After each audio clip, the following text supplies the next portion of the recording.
I don't want to be a person that clocked in for 25, 30 years of their life and then spent the rest 10 to 15 maybe years retired off of a small amount of income. Behind every dream is a relentless drive to turn ambition into reality. Today I'm sitting down with Davon, a visionary whose entrepreneurial spirit is redefining balance and execution. From leveraging his degree to securing investment properties and running cars on Turo and empowering the youth in his career readiness programs, Davon is a powerhouse of action and impact.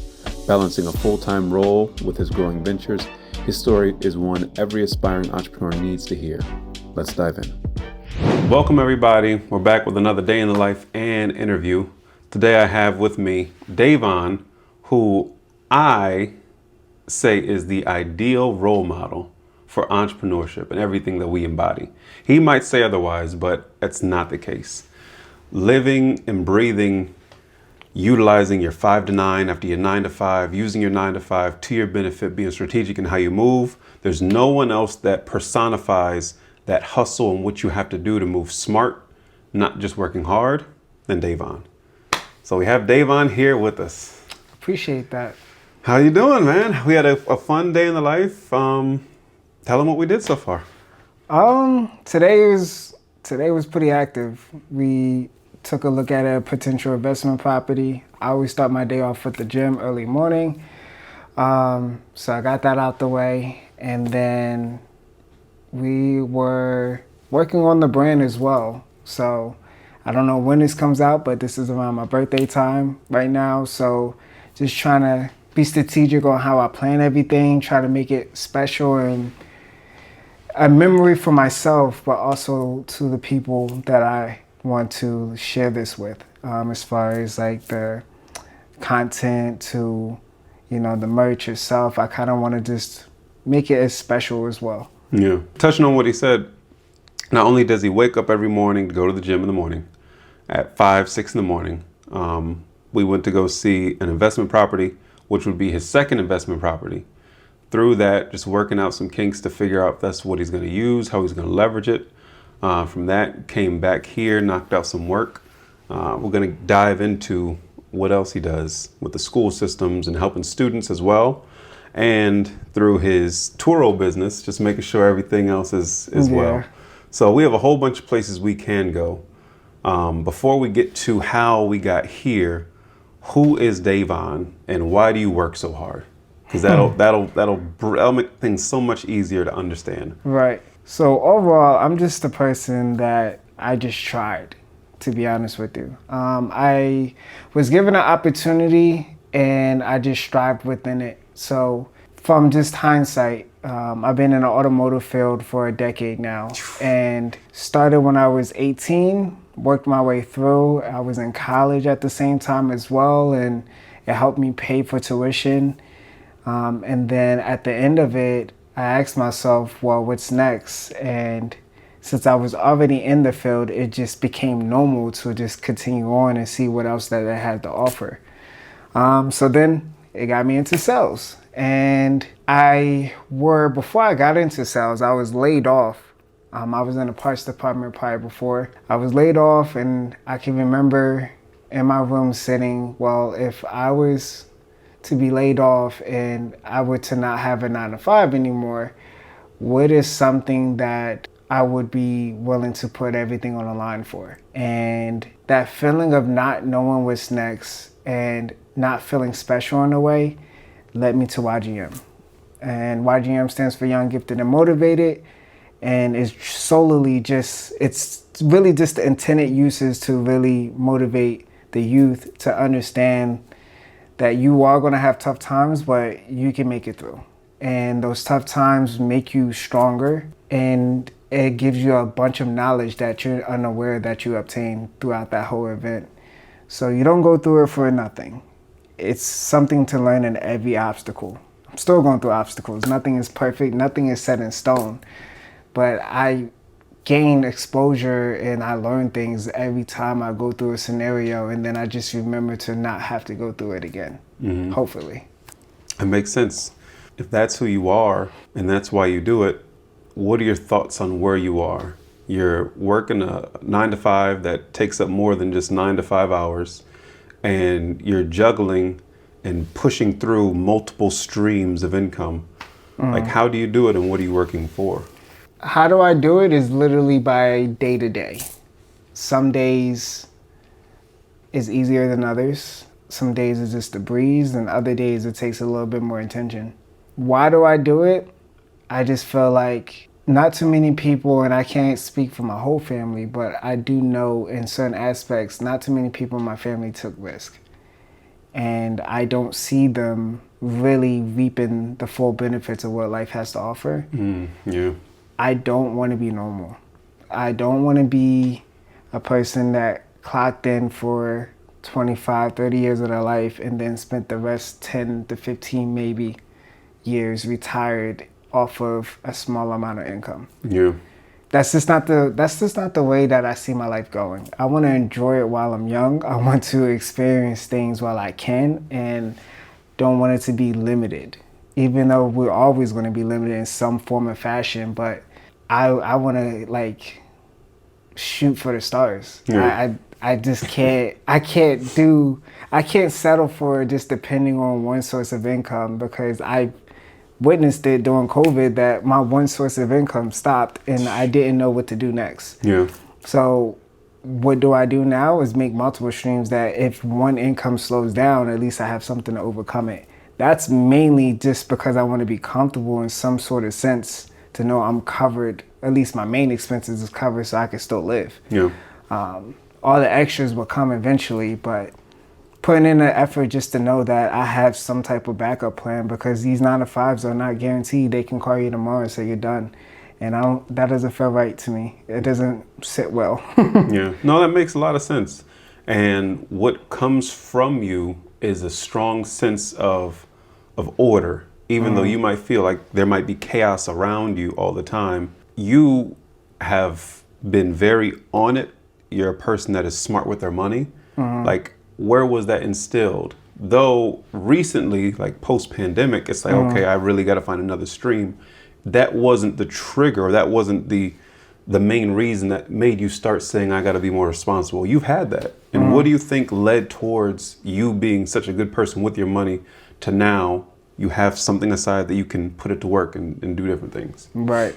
I got to give my shout out to Mom. Hey, there you go. Mom is literally one of the main reasons I'm fighting for, if not the most important reason that I'm doing so much today. I've seen her for years work so hard, and I just one day want to be able to say, yo, I don't gotta work no more. Like, that's legit. Yeah. It's like, and I know you feel it from perspective, as a male, when you have your mom seeing her do everything, and you just be like, one day I want to take that away. Not to say I don't have both parents in my life, but from a male's perspective, being a boy, you're going to take care of your mom. Like, that's your mom. Like, I get you over there, I'm going to help you out. But mom, like, you're going to get taken care of, for sure. And I will do that. And it was just overall, not only to just take care of myself, just in case that things don't go well in the first 9-to-5 or whatever, so I have extra income. It was also so that one day that I can be like, okay, I may surpass what I needed. Now I can give it to you. But yeah, she's amazing with saving. She was the main way that I was even able to take on the debt of school and pay for it and know how to manage or leverage my credit. She was the one that gave me my first credit card, put me as a co-signer, so I took on some of her credit. A lot of people don't know that game. That is the biggest game ever. Like, if you have a daughter or I shouldn't say gender-wise, but if you have a child, as soon as they have a social security, literally put them on a credit card and they'll have an 800 credit score before they even turn like 15, 16 years old. I don't know how she knew that, but she put me on a credit card as soon as I was about to go to college, and they gave me a small limit. but I took on her credit as well. Nice. And from that, I leveraged to get my own credit cards, and they gave me more money. And then I put tuition on a credit card with 0 interest rate and just paid it off every year. And when I couldn't no more, then I flipped it to the next one. And I think they call it debt stacking. I debt stacked my way through college. Never owed anybody. Golly, so you graduated with bachelor's and don't have any student loan debt right now. Bachelor's degree with no student loans. Golly. Yeah, no That's student loans. not many people can say that, you know? Right, for sure. Like, that journey, having that instilled at a young age from moms is huge, you know? And that got you into where you are now. You've been in automotive for about a decade now. Yeah. And we were saying earlier at lunch, or I was saying earlier at lunch, from what you were telling me, being a salesperson is one of the closest things to being an entrepreneur.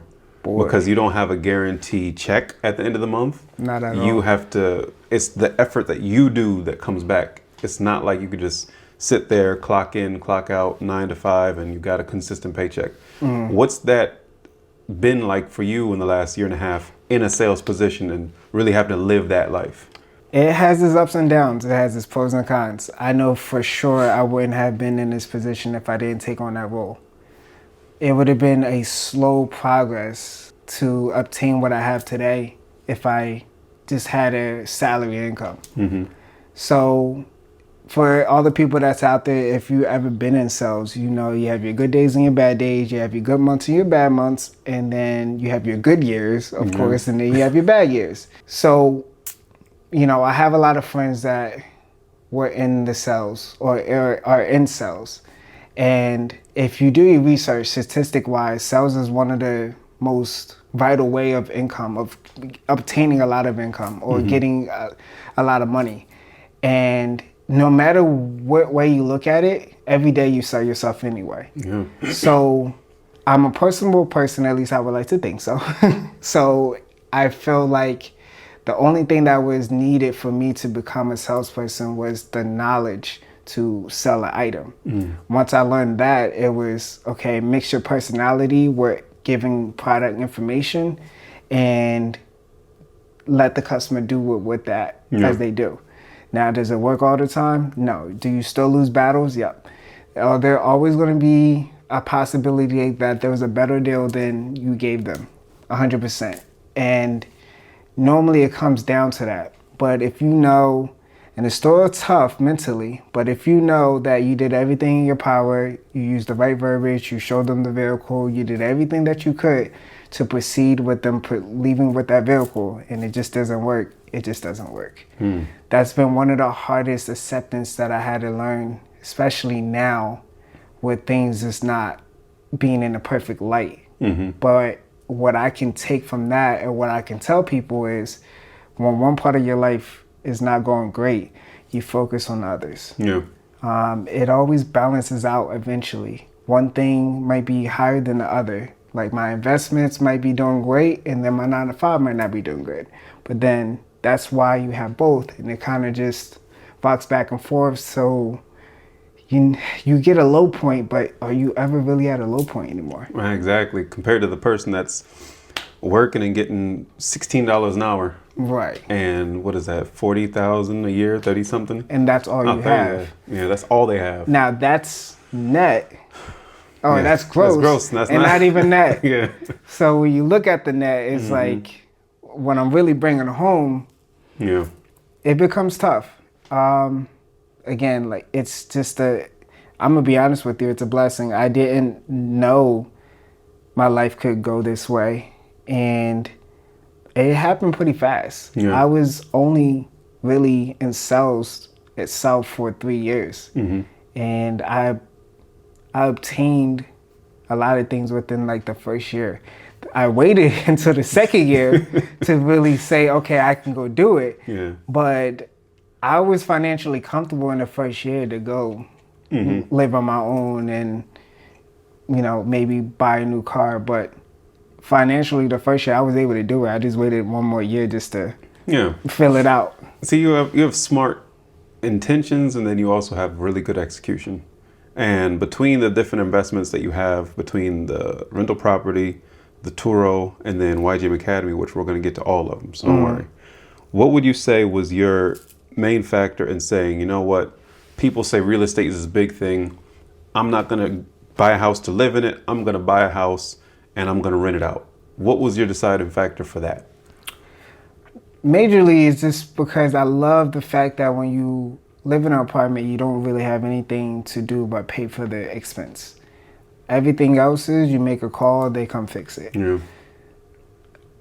You can't disregard the fact that everyone needs a place to live, and you can't disregard the fact that real estate is one of the most popular ways of making external income.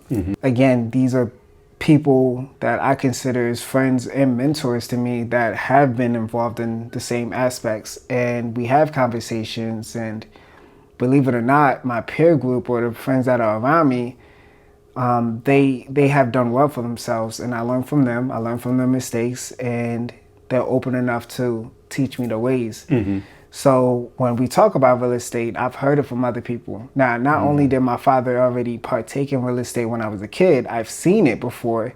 I just never really indulged myself in it until I believe I got old enough for me to really get an understanding to it, and that allowed that open relationship with me and my father.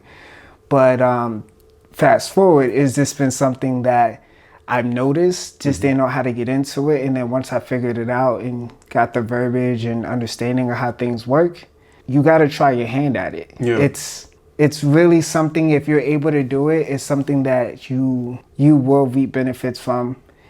You will also, it's not always about the money, but it's also helping people, which every part of my life is geared towards that. When you talk about YGM, when you talk about my 9-to-5, when you talk about real estate, when you talk about the rental cars, all of them are geared to helping somebody in a service. And I wouldn't have, again, I'm an all-star host at this point, so I do well at servicing people.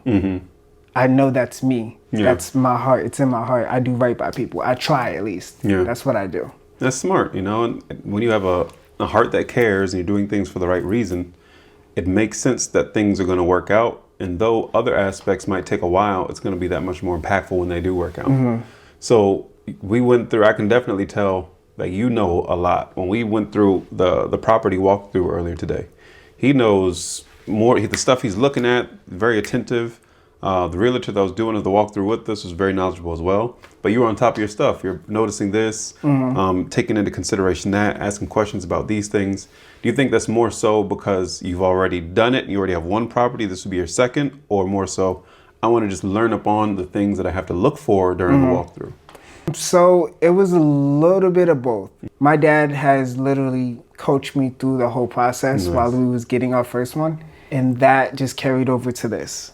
I would say overall, I still am learning a lot about it. You just pick up on it after a while. Just like when it came to learning cars and being around it all the time, I just asked a lot of questions. And then I got answers to it and I never forgot. And then you always have to use it. So with car business, I always use it. So it always stayed in my head. When it came to real estate, I mean, you don't use it as much, but as soon as the word pops up, it's kind of like riding a bike. You remember it right away. So especially, and I also say this to everybody out there as well, is when it comes to investments and working through things of trying to get to the next level, be very selective who you have navigating you through that. Yeah, that's true.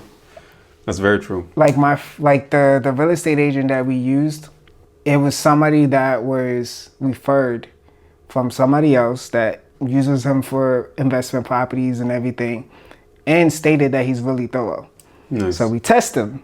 So we took him out to a house, say we're looking for a house. Do you know what you're talking about? Do you know what we talk about? We walked through the whole thing, and just like as you seen today, he was on it. On it, yeah. So now he is still teaching me, and I'm never gonna forget. He's still teaching me as we go through everything, and now it's to the point where certain lingo or certain things that he's thinking of or talking about, I can put two and two together and understand why he means that. Nice. But it's dope. I mean, I love learning. I honestly, the biggest thing about me is I love learning, but talk to me and show me. I don't like reading books, honestly. Even though I tried so hard reading books and audibles. I get lost in it. I use it for a certain point, then I get lost in it. Everybody has a way they learn, you know? I just show me and if I'm interested in it, show me, teach me, and I probably would never forget it. Exactly. Now, what would you say was the deciding factor for you to try Turo? There are so many different other ways to make some money. Not like I'm about to be a millionaire off Turo.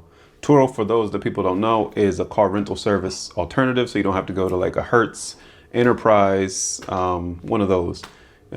It's app-based, and you can interact with people and rent out their car for a specified amount of time for the specified amount of money, and it's pretty easy, wouldn't you say? Very easy. Now, you have so many things being thrown at you. You could do drop shipping, or you can get an ATM, you can get a vending machine. What stood out about Turo to the point that you said, you know what, I can get a car, I can rent it out, as long as I'm making above whatever the car payment is, or if I pay it out in cash, I know if I make this much a month, I can basically pay it back. Why Turo, and what are your thoughts on this so far? So it's really because cars is all I know. I've been in the automotive field for so long. A decade makes sense now, you know? That I'm so used to cars and how things work and parts and all of that stuff. It just felt natural. And it's also an act of service again, giving and helping somebody. Yes, you're paying a fee, but I'm also making sure that the car is up to date and everything's good, and I send you on your way. So I'm helping people. There was once I didn't realize how much I was helping someone until they sent me a message one time and said, hey, I needed a car while my car is being worked on, and your car fits perfect for what I need. And you know, I helped her getting into the car. I do a contact list as well, so all they see is just me messaging them. But I never really thought about it that way at first. The impact that you have. Yeah. Yes, like I always thought it was like a sense where they're going on vacation and having a good time. They just need a car. They're going.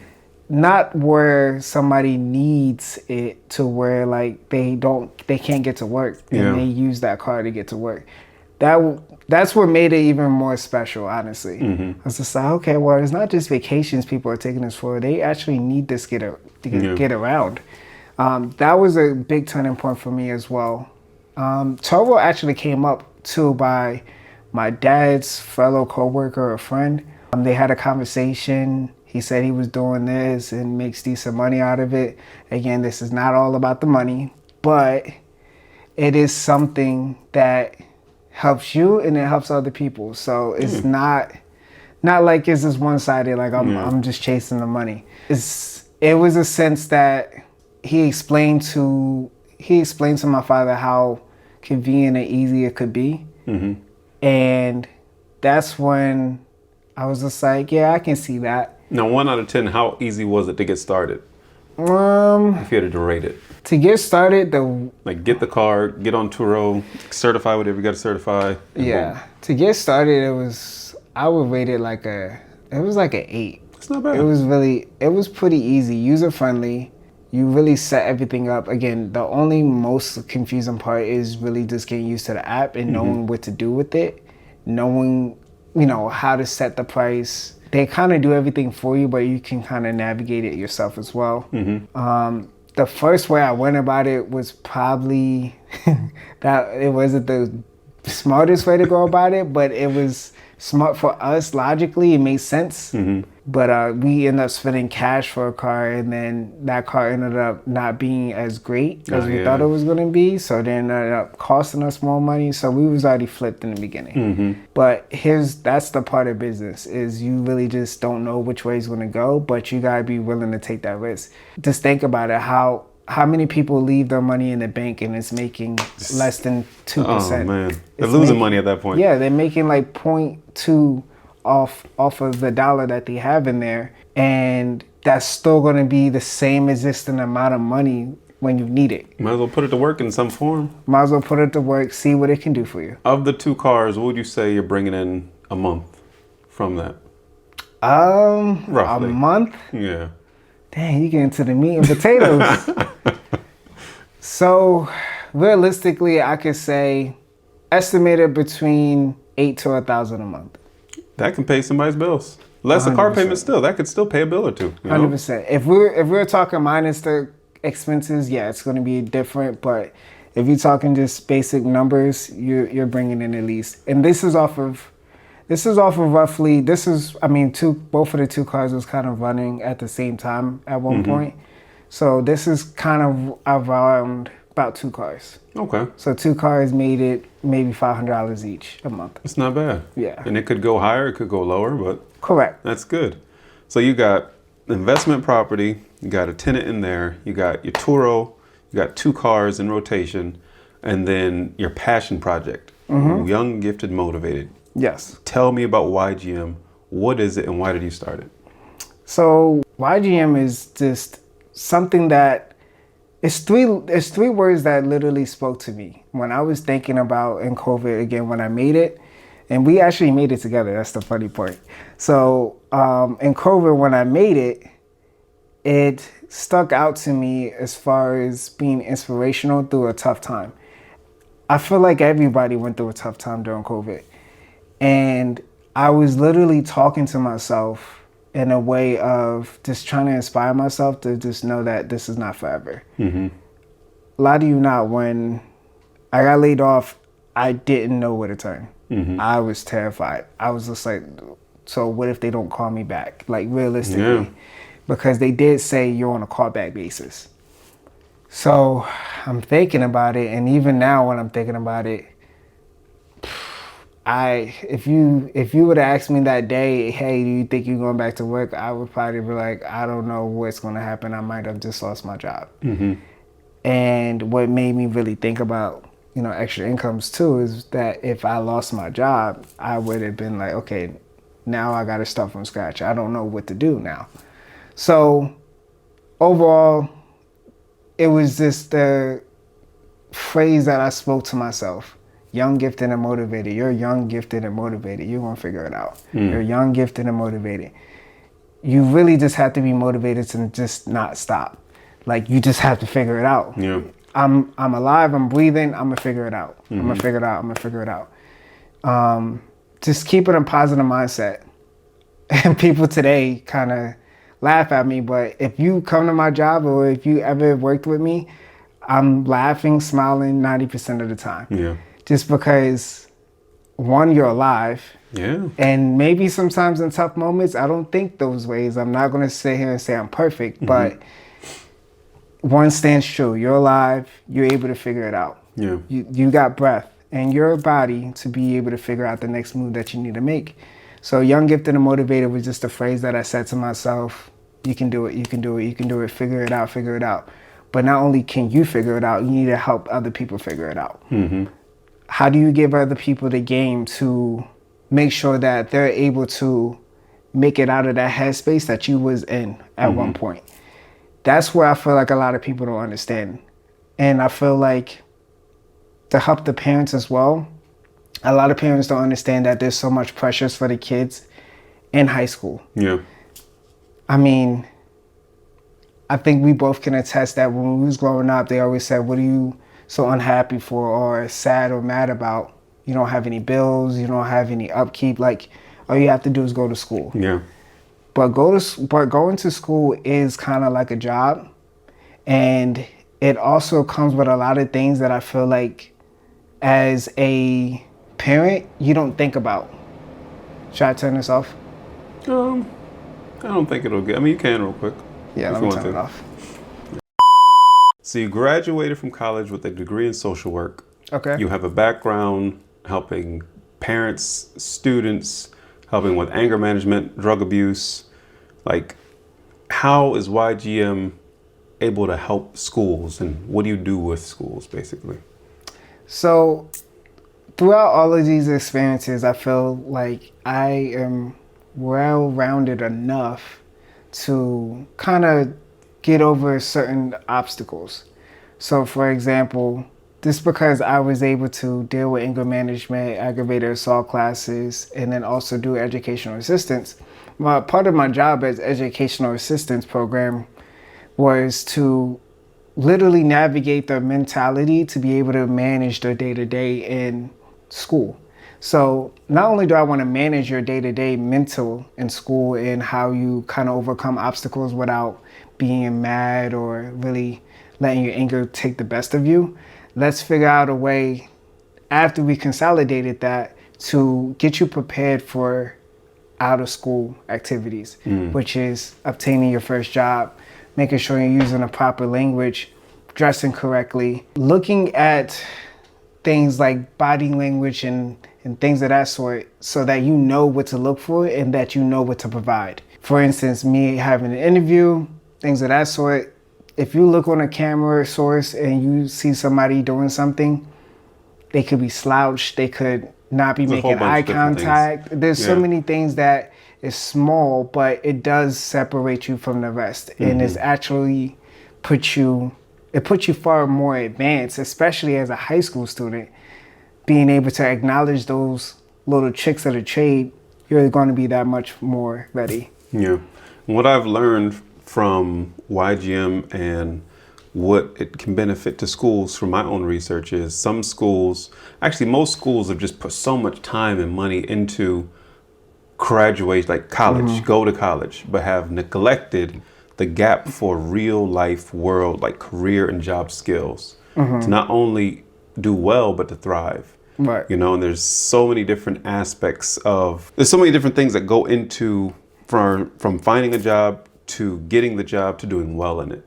And some schools are trade schools. That's cool. You teach a trade. We need that, especially blue collar.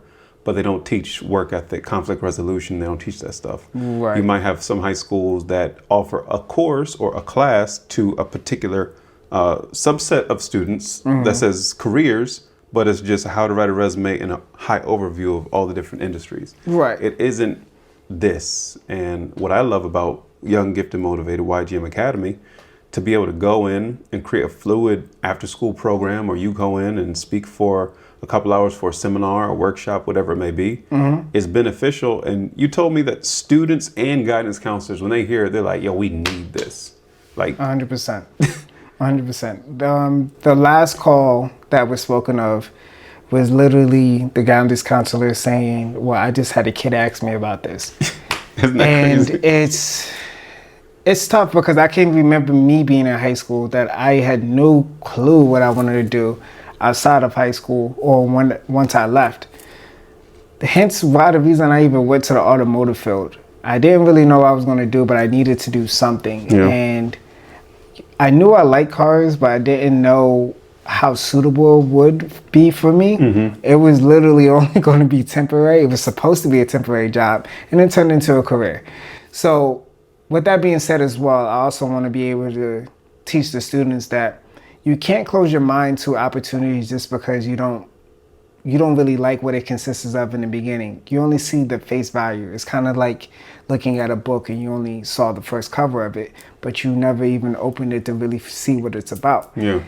You have to be okay with trying things, and not only trying things, but also knowing how to try the right things. So you could be investigating or trying to figure out who you are, which is perfectly fine. So that means you might try this job and try this job and try that job. Some things are not going to make sense to try though. Yeah. So you can kind of alleviate that. If you know for sure you can't deal with like somebody trying to be a nurse, and you know for sure you can't deal with somebody vomiting, then why would you want to be a nurse? Yeah. So if you know you can't deal with certain aspects that come with that job, do your research first. But if that is something that is far out of your range and you know you can't stand it at all, then navigate and know what you're good at or know what you like. Try to be good at it and try to master it, and then go through there. Yeah, it's huge. And if we bring it all together, we have everything that you're doing at work, 9 to 5. This was a day off during the weeks, and you were able to do so much, which is pivotal. This is what I'm telling people. Like everything entrepreneurship, the prerequisite, how to use your 5 to 9, the way you use your 9 to 5 in a more efficient way in time management. What I feel like is going to be a question that I ask each person in these interviews is, this journey of entrepreneurship has been impactful on you, but how would you say your entrepreneurship journey has affected your friends and family members, whether it be people that were closer and they're not anymore, or family that's like, yo, what are you doing? You could be doing this. Like, how has that affected Davon? It took a big toll on me. Yeah. So, to be honest with you, a lot of my family members didn't respect the 9 to 5. Mm-hmm. I don't think there's really too many family members in other people's lives that even congratulated a sales position job in the automotive field. It's always looked at or been kind of frowned upon, but then it did this. Mm-hmm. So it's like, so a lot of people was like, oh, well, gotcha. Right. It's just like, all right, well, a lot of people was like, oh, you're a salesperson. And they're like, oh, what do you sell? I'm like, oh, I'm in the automotive field. I sell Audis. And then they're like, oh, okay. And it's kind of like that. Yeah. And then when we really kind of like unravel and be like, well, let's talk about how much do you make? And exactly. What did you do with that money? And are you even anywhere close to where I'm at in life, you know? And not to be that person that likes to be, I don't even like talking in those terms. Yeah. But I don't like being downed. Nobody, and that's such a society thing that is terrible. We're used to downing somebody else to make us feel better. Yeah. Oh, he only does this though, and he only does that. And I heard that subconsciously somebody will ask what you do to know where to respect you. Correct. Which is crazy. Right. Like, it's crazy. So it even got to the point that I don't even say what I do until you really, really, really inch for it. Mm-hmm. They be like, oh, what are you doing? I'm in sales. Oh, okay, that's great. And some people might leave it at that. Mm-hmm. Sometimes I even lie. I'm going to be honest with you. So one person asked me, he's like, what do you do? I'm like, oh, I'm in sales. It's like, oh, sales like solar? I'm like, yeah. Whatever the first one that you come about. Just to see, because, I mean, especially coming from a social work background, I love messing with people's mental. I want to see where you are. Mm-hmm. So, yeah. Oh, yeah, I do solar. Yeah. How does that work? It works okay. It's great. You know, I can't complain. Just to see where they're itching for. I love just seeing that, because all my life I've been the underdog, and I'm totally fine with it. I like not being somebody that they think can do this and do that. I surprise myself sometimes, but it's definitely funny how they do that. What about the impact it's had on friends that are still there or maybe not there anymore, in relationships? Like, what's the toll of entrepreneurship on that? Because I know, man, I know you know. Relationships on all different levels is hard. Yeah. Friends, I don't see as much. Yeah. At all. Remember, you didn't see me for 2 years? Because I was grinding? For 2 years. I was just grinding. No disrespect. I wasn't responding. Nobody. I was just locked in. Right. And I got it. I understood it. When you're really on your path to try to figure out some things, you really have to navigate on what's important. Mm-hmm. And a lot of people kind of neglect that. You have to take care of yourself first before everything else. So I respect it. But definitely don't see my friends as much. I miss on a lot of birthdays. I miss on a lot of parties. Yeah. Like right now I have to attend to family business after this, and it slips your mind about a lot of things. And I see my mother goes through it as well. So just being in the aspect of sales, I miss a lot of things. Yeah. Entrepreneurship, I had to make sure I schedule time out my day to, it might be a weekend I have something planned and there might be a car going out the same night. I might have to do it the night before, or I need to do it early that morning before I go to work. Yeah. So it's not pretty, but the outcome does put you a little bit ahead of the game. I always tell people, it's not all sexy. Right. Some of it is sexy, you know? Right. The fact that you could be sleeping and you're making money. Yeah, that's it. That was like the beauty of it. Like, the car is gone, it's being rented, and I'm sleeping and I'm making money while I'm not physically doing anything.